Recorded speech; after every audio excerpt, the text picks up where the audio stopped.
it's men who have low self-esteem. And that is because they see Trump as an alpha male, and they are jealous. They are intimidated and jealous of him. He's got everything: money, a beautiful wife, success. Now he's the president, and he was the president. Now he's the president again. And so they are jealous of that, and they compare him to themselves, and that makes them feel bad about themselves. So they want to sort of destroy him. It also is women, super feminist women, who well, first of all, it started with the pussy hats.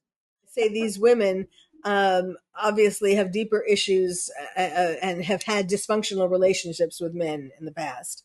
And but as far as like not having sex or breaking up with their man if he's a Republican, all that kind of stuff, there are women doing that, and they feel like they have to represent. They're doing it for womankind. They're doing it to represent women. The rights of women. Well, there are some people. It's not a cult because like Trump isn't demanding that people do anything other than vote for him during the during the campaign. That the reason why some people are a little over the top with MAGA is because of how horrible the last 4 years have been, and how frightening it was to think that this election could have been stolen too. So it is a little over the top, because it's like, oh my God, could you imagine where America would be if Kamala won? Is Trump Derangement Syndrome a legitimate mental health disorder? Dr. Carole Lieberman thinks so. She's even trying to get it accepted into the DSM. She's internationally renowned as the terrorist therapist, a board-certified psychiatrist, 3-time Emmy-honored TV personality, radio talk show host, best-selling author, and professional speaker.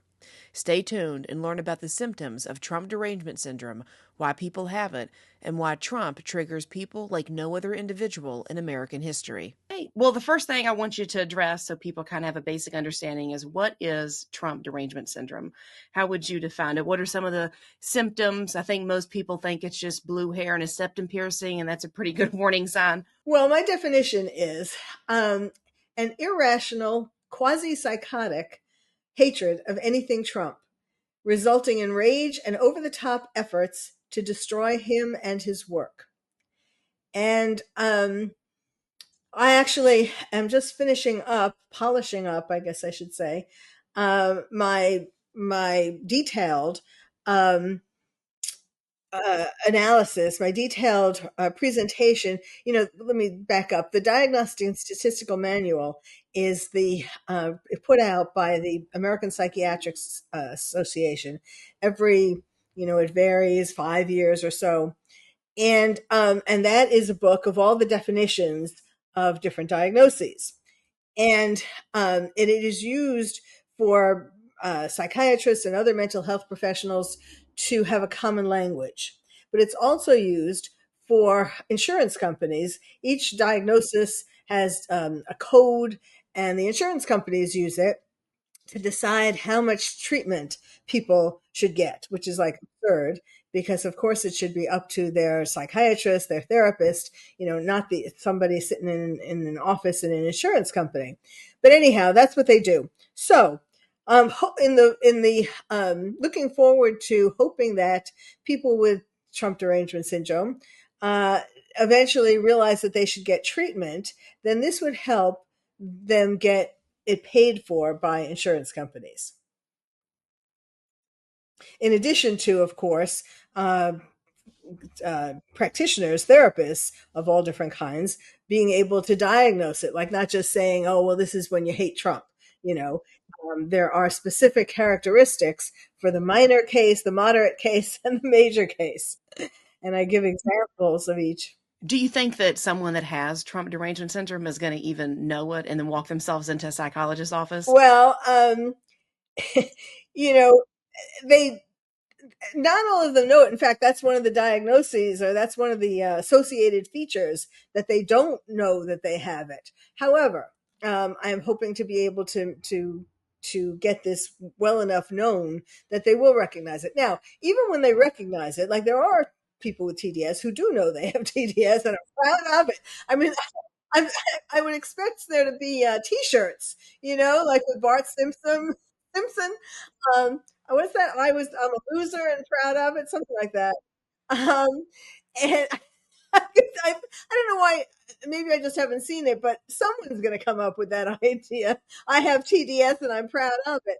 Um, so they don't necessarily think that they need help. However, there are divorces due to TDS, and there are family problems due to one member having TDS, one of the parents typically. And so even if they don't think that, even if they're proud of it for themselves, they might want to consider getting therapy if they'd like to keep their marriage together or their family together or something like that. Okay, what has been the response from other psychiatrists with you having this IDHB mental illness? Do a lot of them agree with you and they just want to I keep it have on the down not, low? I have not told any other psychiatrists, but it will, of course, when I submit it to the APA, it will probably make a big bang. But it's interesting. I looked up the APA, American Psychiatric Association website a few days ago, to see about how to submit it. And I hadn't looked at the website for years, and it has changed. It is so woke. It is unbelievable. They have DEI, they have committees for this and committees for that, all woke stuff. Now, I was once very active in the American Psychiatric Association. I even started when I was a psychiatric resident at Bellevue. I started a group, a meeting for residents. I started like a junior APA, for psychiatric residents in New York, and it spread to other places. And I was on the public affairs committee for the national APA, and what else? I don't know. I actually have been in the past involved on a committee for a diagnosis in the APA. Like I know how it works or how it worked. um, when this was back in the day, this was for a DSM-3. They're now up to DSM-5 TR. So, and I had written an article that was published in a journal, a peer-reviewed journal, about schizophrenia and schizoaffective schizophrenia. So I was on the committee for schizophrenia and whether to make schizoaffective schizophrenia a separate category and so on. So, I basically how it worked is that there were various committees for main categories, and anytime, whenever there would be new research or new developments, they would, or somebody made a complaint or a suggestion or put in for a proposal or something or other, they would have committees, and there would be a joint decision made as to how it should be in the directory, what the symptoms should be, and just various things about each diagnosis. Like so, a committee for different diagnosis for each diagnosis. They didn't do. I don't think they did every diagnosis. They didn't change every diagnosis for every new edition. But in any case, no, I am sure from what I know and from what I saw on the website, psychiatrists have gone woke, and they would be horrified. But that's too bad. I mean, that doesn't mean that's not going to deter me from trying to. First of all, nobody before me that I know of, I don't, and I think we would have heard by now. Nobody has set out these criteria. They toss around the words, Trump derangement syndrome. Even back when he was running for his first term, I did interviews about Trump derangement syndrome, but there wasn't, there weren't any characteristics or qualifications, diagnostic criteria. It was just people who hate Trump, people did this against Trump and that against Trump and all that. But it's gotten worse. And now in his second term, or even when he was just running, it's really gotten worse. It's gotten more violent. It's gotten more, they're provoking all kinds of protest, not just, I mean, more violent kinds of protests. And so, and of course the Teslas and everything. So, and it's not stopping. I had thought that when he got elected, that and people would see what good things he was doing for the country, that they would calm down. But it hasn't calmed down, and if anything, it's ramped up. What do you think it is about Trump himself that triggers people to go so crazy? Because I remember as a little kid, people really didn't like George Bush either during the whole Iraq war. It was controversial, but I wouldn't say people lost their collective minds as much over Bush. People didn't like Mitt Romney when he ran for office, but it didn't trigger this insane visceral reaction. What is it about him? Well, Trump is a bit of a bull in a china shop, and but I mean, you can either love that part of him or hate it. He's very transparent. I mean, look at the meeting with Zelensky, for example. He was willing to have all of that be shown with all those media cameras and so on. Um, he's not like embarrassed or ashamed of anything that he's doing. And he wants people to know what's going on in the government. So there's that, the bull in the china shop aspect. But there's also, and I talk about this in my DSM diagnosis. I'll call it my DSM diagnosis. It's not in there yet, but what I've written is for men, the people, because there's a part in the DSM where you have to talk about who is the most vulnerable, who's the most likely to have a particular diagnosis. So for Trump, it's men who have low self-esteem. And that is because they see Trump as an alpha male, and they are jealous. They are intimidated and jealous of him. He's got everything: money, a beautiful wife, success. Now he's the president, and he was the president. Now he's the president again. And so they are jealous of that, and they compare him to themselves, and that makes them feel bad about themselves. So they want to sort of destroy him. It also is women, super feminist women, um, who, well, first of all, it started with the pussy hats, um, and then now it has come to women who uh, copied the copy. Well, first of all, Strada, the Greek play. The women wouldn't have sex with the men as a way to protest war. And then also there was, after that, more recently, there's something in um, I think it was, what was it, China? Oh, wait a second, let me look. um, China or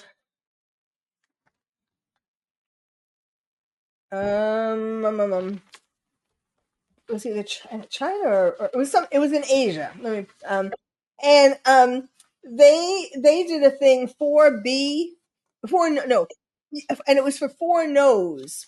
They said no to dating men, having sex with men, having babies, and one more. No, I have anyhow. So that's what women are doing now. They're shaving their head. There's also a thing. There was something on TikTok where where they were recommending that women poison their men. I mean, it has gotten crazy, crazy, crazy. Um, and and so some women actually are doing that. It's certainly very popular on TikTok, and uh, and there are women certainly who have, I don't know that I think we would have heard if there was a woman, if they recognized it, if there was a woman who poisoned her man. I think that would have made news if they recognized it as such, if they realized that it was from poisoning. Um, but as far as like not having sex or breaking up with their man if he's a Republican, all that kind of stuff, there are women doing that, and they feel like they have to represent. They're doing it for womankind. They're doing it to represent women, the rights of women. So those are the two groups that are most likely to have TDS. Does it vary, or is there a more dominant group in terms of age? Like, do baby boomers more extreme with TDS, or is it younger generation, or is there not much of a difference between the ages? Is it more gender based? It's more gender based. I haven't really found much of a difference with age. I mean, some polls have found, not in regard to TDS, but just in general, in terms of voting, that older people tend to be more Republican. Um, but as far as TDS, I haven't really seen a significant difference. Okay. And then just as you described the men and the women, these kind of self-destructive behaviors, shaving their head, the 4B movement, being jealous and envious of Trump, it seems like they would have deeper psychological issues, maybe mommy and daddy issues. Is this something that's common that you see with people that develop TDS? Well, yes, yes. I I describe that. I say these women obviously have deeper issues and have had dysfunctional relationships with men in the past. So yes, yes. And the men who have low self esteem, that comes from childhood too. Everything comes back to the mother, doesn't Yes. it? It's always the Or, mother's well, fault. or the father. Like for women, it has to do with, I wrote a book called Bad Boys, Why We Love Them, How to Live with Them, and When to Leave Them. And it has to do with the woman's, little girl's relationship with her father as she's growing up. Depending how dysfunctional, in what way it's dysfunctional, she will be attracted to, and I talk about 12 different types of bad boys. So she'll be attracted to different types depending upon what her relationship was like with her father. Okay. I had a question I wanted to ask you about that book about bad boys. And this is just kind of my own opinion, and you tell me whether this is completely far out. But back in like 2015, when Trump first ran, I thought that Trump had a little bit of this bad boy, devil may care attitude, Yes. and that women on the right, they just love Trump. I mean, he's got his past with women. He's a little bit of a womanizer. That's fine. We don't have to be all sensitive about it. But do you think that maybe that bad boy energy is part of what endears him so much to women who do like him? That's a good point. Yes, I do think that that's part of it. Or, at least they certainly aren't put off by it, like the other, like the women, the pussy hats are. Okay, I was just wondering because I always felt like he just had this like, oh, he's an outlaw. He's a bad boy. He's just going to Exactly. do whatever he wants to make it happen. Yes, yes. Okay, and then I wanted to also ask you about, you've talked about the spectrum. You referenced that of TDS, Mhm. like maybe it could be mild or extreme. What would that look like in like practical examples so people can kind of know what to expect? Well, in the mild cases, it would be people who um, reel at the mention of Trump's name, having to, if there are people with them, they feel like they have to criticize out loud and use expletives and so on. If he's on the television, they throw something on the television at the television. Uh, um, these kinds of things. But this is relatively mild. I mean, compared to what you'll hear. Then stammering when asked what's not to like about Trump, and having an inability to come up with anything that makes reasonable sense. Inability to state what policy is objectionable or why, deflecting instead with statements like, oh, he's just awful. And they might also do TikTok rants. So examples of this are, the ladies of The View. Uh, they certainly, Whoopi Goldberg, Joy Behar, they, are sort of the leaders, and they have turned their show, once relevant, thoughtful show, into a hate fest to incite viewers. Then moderate people with moderate cases, in addition to the mild symptoms, they also have their life has been overtaken by TDS, and it interferes with their work, their family, other relationships, and other responsibilities. They're unable to distinguish what they don't like about Trump's policies from what they don't like about him personally, but at a deep level. Um, Being unable to calm themselves to prevent lashing out verbally and or physically against supporters of the president. Engaging in protests, in actions to protest Trump, such as joining marches, writing op-eds, and giving speeches or interviews against him. Threatening, following, or assaulting people who wear MAGA hats, other MAGA clothing, or carry MAGA collectibles. committing road rage upon seeing a Trump bumper sticker on a vehicle. Now, and so examples are a woman who you probably heard about this. There was a woman riding the subway in New York, and she saw a young man wearing a MAGA hat, and she called him racist. And she tried to get other people on the subway to kind of attack him as well. And then when the subway doors opened at a stop and he got out, she ran after him, and she was trying to get his hat, and then she face planted on the platform because she tripped.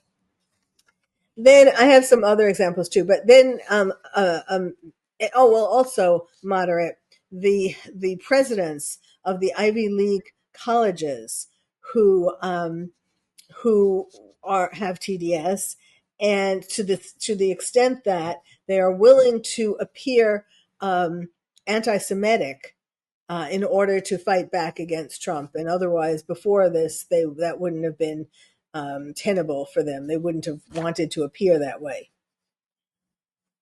Then a major case. So, in addition to the mild and the moderate symptoms, major cases are where you quit your job or leave your family to work full time to try to stop Trump, leaving the U.S. in protest of Trump, and establishing residence in another country, doing something illegal to try to stop Trump, such as bribe a judge to stop one of his executive orders, threatening a major figure in Trump's administration up close and personal, like they did with J.D. Vance, attacking someone's personal Tesla, a Tesla showroom, Tesla manufacturing facility with vandalism and so on, doxing Trump supporters and swatting Trump supporters, calling the police and telling them something violent is happening on at their home. I mean, I describe it in a little more detail. I'm kind of giving the highlights. And then last but not least, fantasizing about harming Trump oneself, joining a nefarious group plotting harm to Trump, or arranging for someone else to harm Trump, even though you know that your punishment would be severe. And so there are a lot of, this one has the most examples, um, most examples that are known. So Rosie O'Donnell and Ellen DeGeneres. Rosie O'Donnell moved to Ireland. Ellen DeGeneres moved to England. Bishop Marianne Edgar Boudet. She used her opportunity at the National Prayer Service after the inauguration to spread hate against Trump rather than the love of God. New York Attorney General Letitia James. She campaigned on a platform of targeting Trump, and she, filled those promises when she got in. And then J.D. Vance had been repeatedly threatened, like at the Kennedy Center, at a concert, or in the street when he was carrying his toddler daughter. Then let's see, a wave of swatting, and I give some examples of that. A wave of attacks on Teslas. And there are more every day. And then there are associated psychiatric symptoms, like not recognizing that you have this disorder: anxiety, depression, obsessive compulsive behavior, hysteria, paranoia, sociopathy, psychopathy, suicidal thoughts, delusions, loss of touch with reality, mass psychosis, anger, irritability, or rage, as seen as prominent features in these three psychiatric diagnoses: intermittent explosive disorder, disruptive mood dysregulation disorder, oppositional defiant disorder. And then for treatment, I talk about for mild cases, you can try logical reasoning by pointing out things that that the person that Trump has done, or executive orders that will benefit them personally, like particular ones that would be particularly beneficial to them. Um, but this would only be for a very mild case, because most people are not logical, so it's hard to use logical reasoning.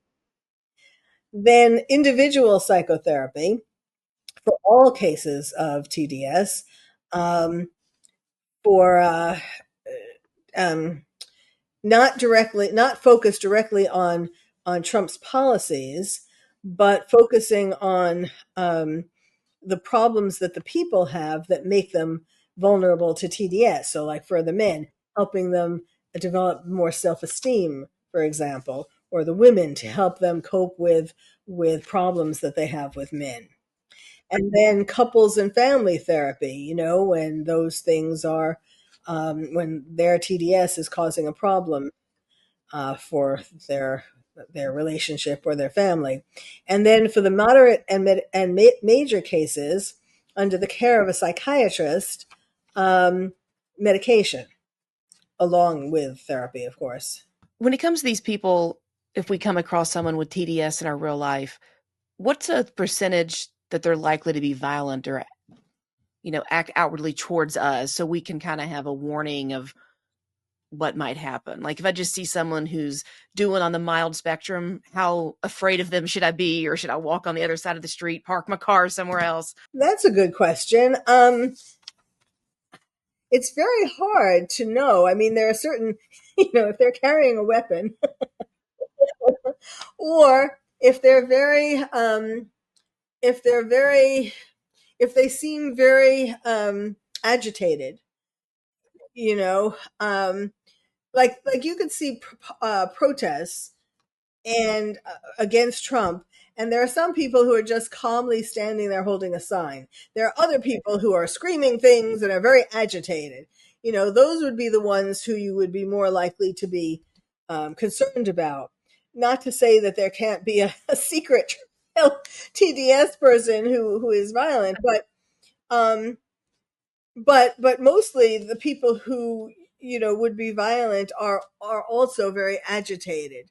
Um, and some people keep their TDS to themselves.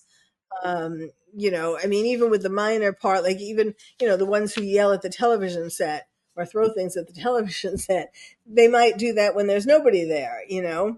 So there are varieties, there are distinctions, and it is hard. The problem is that somebody with a mild TDS one day, 2 weeks from now, might have, be more agitated, more violent, because I think they are being fueled to be violent. When the election happened, there was this rumor going around, this possibility, you may know about it, that there was this expectation that if Trump won, the Democrats were going to start wars in the street, violence in the street. And so that was kind of a surprise when it didn't really happen, not to any major, extent.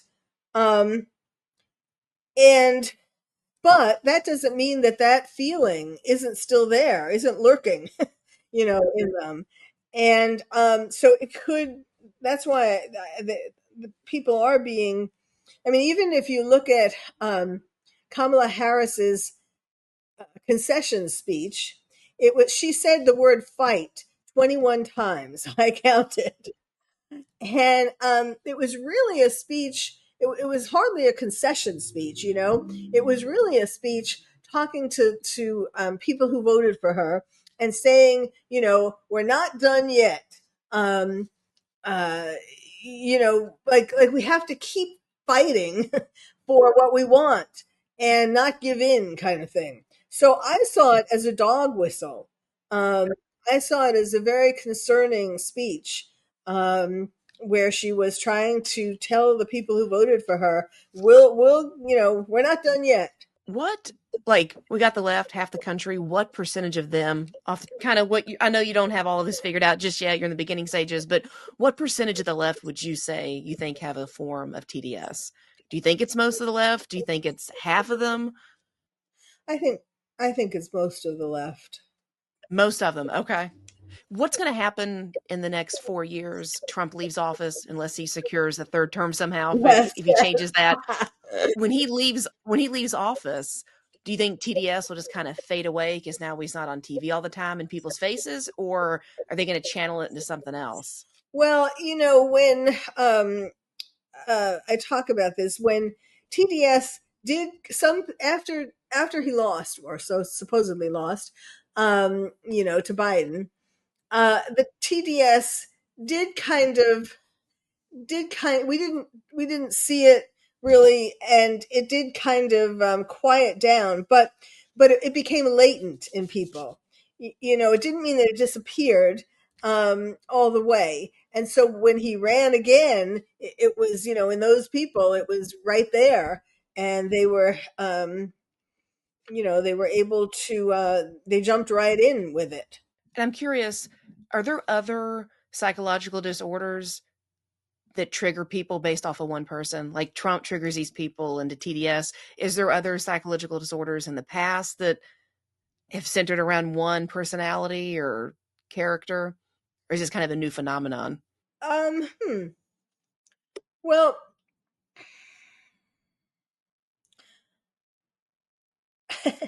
I mean, the only thing, a lot of these things start early on, like in childhood, or at least the roots are there in childhood. So that's why it's harder. I mean, but people with certain personalities, like for example, I talked about sociopathy or psychopathy, that they would are more easily triggered, by TDS. But there are things that do get triggered after childhood. Like, for example, I coined the term compulsive shopping. And the way I got to that was I was treating a lot of people with eating disorders. And I saw that when I was curing their eating disorders, like they would, like at lunch hour, they would, of course, go and have these giant meals, for example. Or some of them, who had anorexia wouldn't eat at all. But lunch hour was a triggering time, of course. And so what I saw was that as they got better from their eating disorder, um, they they developed a shopping disorder. They spent their lunch shopping. And so I put together a diagnostic profile for them. That was the first time I was on Oprah to talk about that. And, um, and and so and I connected it to it was childhood. It was people who were more like an addiction. So people who were dependent, or people who were had a void in them. The same kind of people who get addicted to alcohol or drugs, or an eating disorder. It had to do with during their oral phase, when they were their first and second year, or first year in particular, that if some trauma happened in their life, that that would, or they weren't getting enough love in particular, that would cause this emptiness. But also, it's like people who, had problems in their Oedipal stage, because that's the time when their little girls are trying to get their daddy's attention away from their mommy, and little boys the opposite. And but little girls, so if they're fixated at that stage, they're always concerned about their appearance. So whether it's an eating disorder to make themselves look more attractive, or a shopping disorder to make themselves look more attractive, it's kind of the same thing. They want attention. And do you think if Trump, let's say, existed 50 years ago, before social media, before everybody had internet on their phones in their pockets, would it be such an outrage? Would TDS exist? I think sometimes maybe because Trump is such a controversial figure and we see him all the time, that maybe social media and the internet has made this a worse psychological problem for people. Or do you think this would have happened regardless of whether we had the internet or not? Well, there might have been some regardless, but yes, I think the internet has worsened it. I mean, people post all kinds of things, and um, oh, and I forgot to mention, I was kind of giving you the highlights of these different of what I was talking about for the diagnosis, but well, yes, no, I did mention about. I mean, we did have, for the severe case, we did have the two assassination attempts that we know of.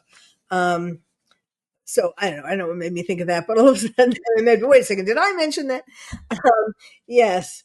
And it's so interesting. Do you know that, I'm sure you probably know that they still haven't gotten or haven't revealed the information that they found out about the first would-be assassin.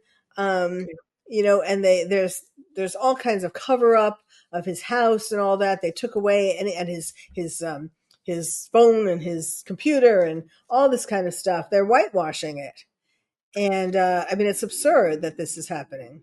Oh, absolutely. I'd be curious kind of what was going on in his mind. It probably lines right up with the research you've done with TDS. I mean, I can't imagine it not. Well, right, but it seems like maybe he had some assistance, you know. Probably too. Well, I know they cremated his body And pretty yes, soon right away afterwards. they I'm did. like, what? Yes, right Like, are you away. kidding me? It's like the most important crime we've seen Yes, in a long time, and you get rid of the body. yes, yes. I wanted to ask you a few questions, being devil's advocate Sure, about sure. TDS. Okay. So some of the symptoms that you described, like protesting, maybe becoming an activist, ranting on social media or TikTok, some people might say, well, that's just normal free expression, political outrage. We're a country where we love to argue about politics. I mean, since our founding, what would you say to someone that says, well, maybe this is just a cheap trick to kind of discount anybody on the left?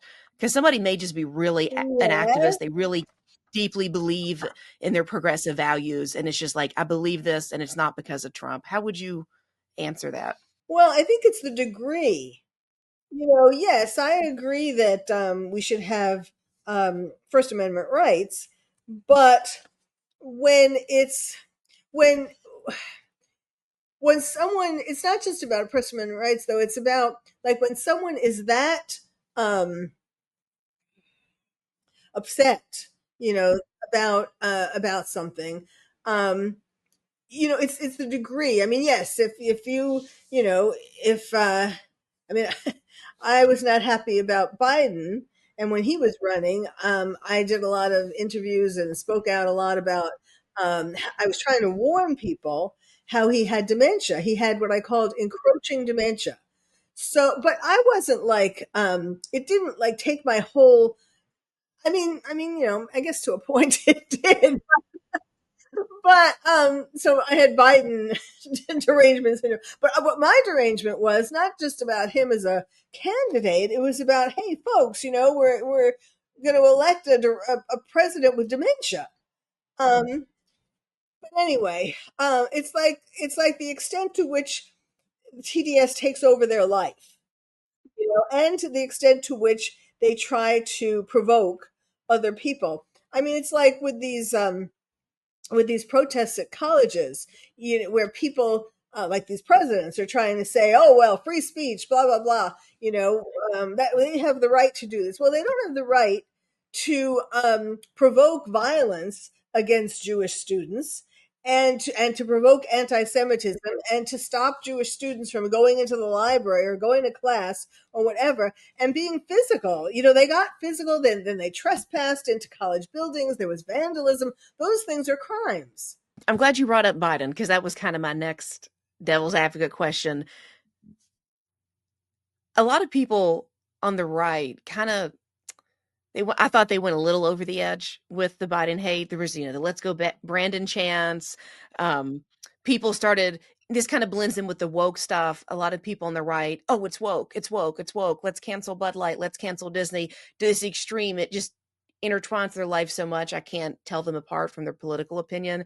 And then you have what happened on January 6th, which I think was a total scam. I think those people were over prosecuted, but they took their protesting to a new level, to the point that they definitely interfered with their life. Do you think that maybe this Trump derangement syndrome has a mirror image effect on those on the right and they have their own derangement to a certain point? Or do you still think that's different, if I'm making any sense? You're making sense.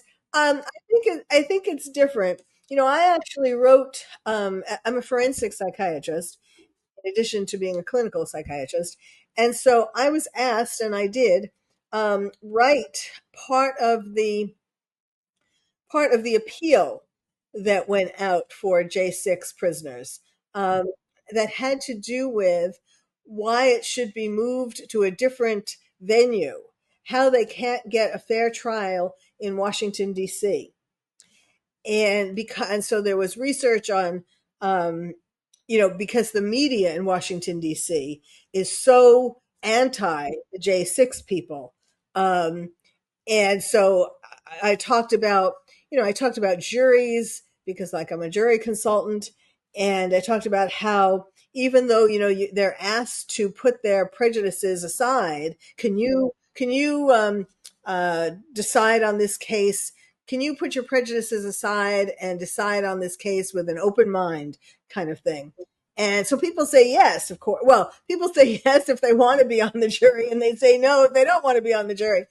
But but clearly there were people, just like on Trump's jury, there were people who said, yeah, oh yeah, we can do this with an open mind. Clearly they didn't.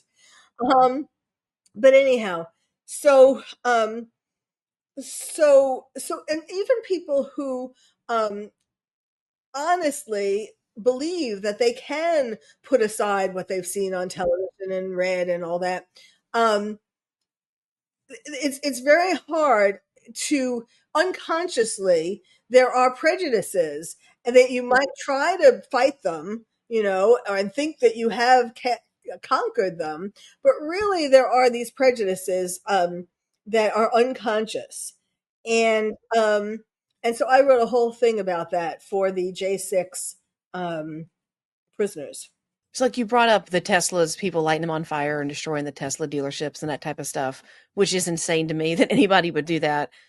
I could just see someone on the left pointing the finger at January 6th people and saying, okay, we light some Teslas on fire, but you all went into the Capitol to try to overthrow an election. Do you see a distinction between those that maybe I'm not picking out, where I think maybe both sides there have a little bit of an issue of just taking their politics too far?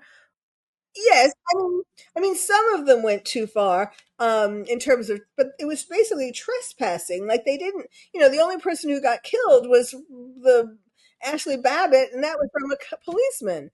Um, but uh, so some of them, like the guy who was sitting on into Nancy Pelosi's office and stuff, but they didn't really, some of them went a little too far. But the thing is, I watched Trump's speech that morning, and he never told them to go into the Capitol. And he certainly didn't tell them to attack anybody or to take anything, or he just wanted them to go to the Capitol and show, it's a show of strength that they're not okay with what happened. I mean, I'm not okay with what happened. It was, just think, if what's his name? What's his name? The vice president, whose name yes, thank you. Whose name I have repressed. He only didn't call. I mean, there would have been nothing wrong with calling for a recount. To just to count the ballots again to make sure they were all accurate. That's all that was asked for. But Pence wouldn't do it because Pence was hoping, didn't want Trump to get another term. He wanted. He wanted to be president himself. He wanted to be able to run for president, which he did. So it showed everybody that that was what his motive was in not asking for any recounts. So, he was just totally selfish, um and it's unfortunate. I mean, then there's these stories, actually, like the committee to examine J6. They didn't really find anything that was bad. They found a lot of things. I mean, they found some things that they said were bad, but they found a lot of things that disproved what they were trying to say. So, it was not. They made a big deal out of the what is it? A tempest in a teapot. Kind of one final devil's advocate question here, a little bit different, of course, of TDS, but I hear a lot of commentators online and they love to just say MAGA's a cult. They just kind of discount everybody. But you're a psychiatrist, you've got expertise in this, you would know cult members when you see them. How do you break that down? How would you look at some commentator on the left and say, whoa, whoa, whoa, MAGA's not a cult, and here's 3 reasons why? Well, there are some people, it's not a cult because, like, Trump isn't demanding that people do anything other than vote for him during the campaign. But I mean, even then he wasn't, he was asking people to vote for him and he was telling everybody why. But there are some people who are, like the left says, it's TDS is Trump devotion syndrome, that there are people, who are so out of their head devoted to him, you know. Um, but but that's, and yes, there are some people who but the thing is that um that the reason why some people are a little over the top with MAGA is because of how horrible the last 4 years have been and how frightening it was to think that this election could have been stolen too. So it is a little over the top because it's like, oh my God, could you imagine where America would be if Kamala won? It's a very scary thought. So that's what makes people, be a little more.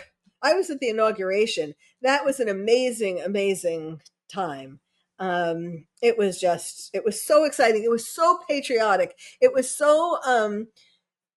just wonderful. It was like it gave you hope again that America was going to be number one and was going to get back to how it was. Because I find Jeffrey Epstein fascinating, and when I read in your bio that you've done a psychological profile, what is your psychological profile of him? And then on the flip side, what's a psychological profile of someone that would get involved in his world and be that debased? These people are so powerful and rich, you think they wouldn't be so dumb to get caught in his blackmail ring. Well, I mean, sex is powerful, and so I mean, they just gave in to their base instincts, and I think maybe he lied to some of the people about how old the girls were and all that, and in some places, like in England, it's not 16, it's 17. I mean, wait, what do I mean, no, I think I maybe have that reverse, that it was okay at 16. Anyway, it's a year younger, yes, a year younger is okay than what it is in America. Maybe 17 and 18. I don't know. I paid attention to that when things were going on with Prince Andrew. But, but, what made Jeffrey Epstein? um, well, it was a combination. It was like um, a perfect storm. Jeffrey Epstein and Ghislaine Maxwell. I don't know that Epstein would have been Jeffrey Epstein without Ghislaine Maxwell. Do you know what I mean? Like, he wouldn't have been able to have as many girls and make this into such a major um, uh, club, a major cult. Well, it wasn't exactly a cult. They didn't love him, but and Ghislaine was attracted to him. She wanted him to be her boyfriend, her husband, whatever, and so that he kept her hooked by that. It was so close. It was like being his girlfriend. I mean, she was his girlfriend for a while, and then it kind of petered out, but she was still super attracted to him, and she was getting him these girls to make him happy, to make him love her. And she, of course, was sexually abused by her father, so that's why she was able to do this. She was kind of acting out her own story. And these girls, I it's very interesting this past weekend, when Virginia Jeffrey killed herself, or so-called killed herself. I know a lot of people are saying that they don't think she committed suicide, that they think she was killed. Now, she might have been, but I mean, I certainly think that Jeffrey Epstein was killed. That wasn't suicide. That people killed him because he knew too much, and he was going to out all these famous people. But I think with Virginia, a few days or a week before she committed suicide, um, she had that there was this an accident where she was in the car, a woman was driving her, and there was a school bus that kind of clipped her car, but it was not a big deal. And the woman didn't get hurt, and there was no ambulance called, no police called, and the bus driver reported it to the police, because he certainly didn't want to get into trouble, so he reported what had happened. But it was just like a barely touch her car. Anyway, then she suddenly appeared with these bruises on her face, and she put herself all over social media. And she said, "Oh, the doctors have told me I only have 4 days to live, and that's okay, but I want to see my daughter, my children. No, she has a son too, but I want to see my children before I die."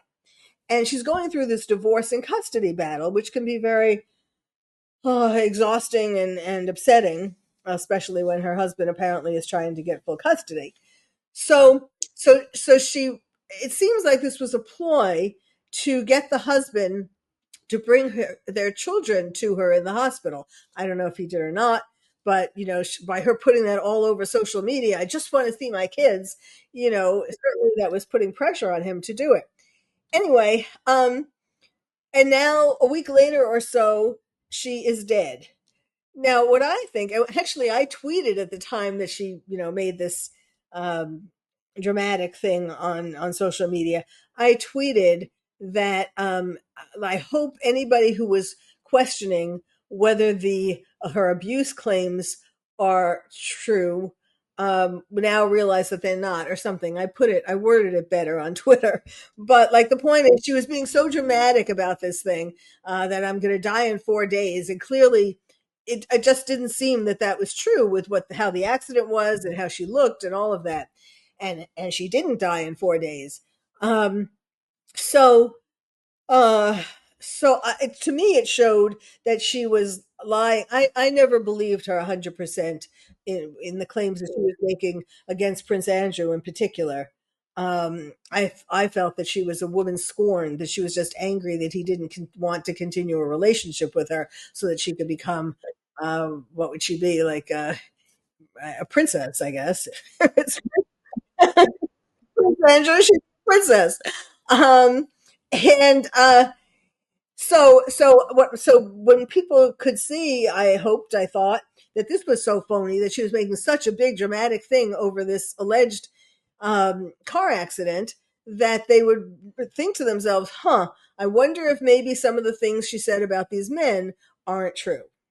Well, and so I thought that so the reason why I think that it probably was suicide was, first of all, having this, upset um, about her not having the children, fighting about for her children, and losing her children, and to some degree, or not, maybe not getting them full time or something, worried about that in any case. And then being worried about people now doubting all of her claims about these men, that if she could do such a drama act for this car accident, that maybe it's a drama act for the men. So she didn't want people digging into it and finding out that some of this was phony, and so she killed herself. That's my take. I mean, of course it's horrible. I don't want to say, of course it's horrible that these girls were abused. But what gets me, I really was not happy with the Ghislaine trial. I thought I didn't think it was fair that she got found guilty and was given such a long punishment and all that, because it came out that one of the men on the jury had lied. He had forgotten to put down that, or he put it down, but the judge didn't see it, or some kind of story about that he was sexually abused. So clearly that would give him a tainted view of the whole thing. Um, so that, I mean, the thing is that there are a lot of girls, all different ages, who get sexually abused, often by their fathers or an uncle or a stranger or whatever, and that's horrendous. It affects them for their whole life. But I don't have as much sympathy for these girls. Nobody, they weren't imprisoned in Epstein's house or on his island. They could have left. They kept coming back because they wanted the money.